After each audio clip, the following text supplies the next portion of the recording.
میں ایک عام سا پاکستانی ہوں، میرا کسی سیاسی جماعت سے کوئی لگاؤ نہیں ہے، لیکن میں اس بات کو بخوبی جانتا ہوں کہ لوگوں کے نام بگاڑنا کتنا بڑا جرم ہے۔ یہ جرم اس لیے ہے کہ اسلام نے نام نہ بگاڑنے کا واضح حکم دیا ہے۔ یہ جرم اس لیے بھی ہے کہ اس میں دوسروں کی دل آزاری ہوتی ہے۔ اس کا تعلق حقوق العباد سے ہے۔ ہمارے سیاستدان حضرات ایک دوسرے کو غلط نام سے پکارتے ہیں۔ مزید جاننے سے پہلے آپ سے گزارش ہے کہ ہمارے چینل کو لائک اور سبسکرائب کرتے ہوئے بیل آئیکن کو آن کر دیں۔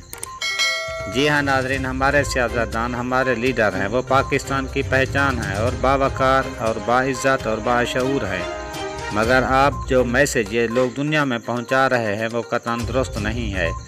اس سے پاکستان کا امیج خراب ہو رہا ہے۔ میں صرف اپنے وزیر اعظم کا ذکر نہیں کر رہا، بلکہ اس میں اپوزیشن کے لیڈر بھی کسی کو ٹریکٹر ٹرالی کہہ دیتے ہیں۔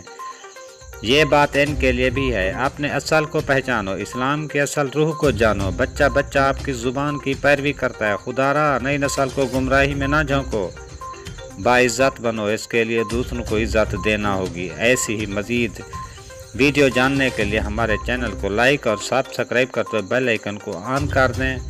آپ اپنا اور اپنے پیاروں کا رکھیے گا خاص خیال۔ تب تک کے لیے ہمیں دیجیے گا اجازت۔ خدا حافظ۔ پاکستان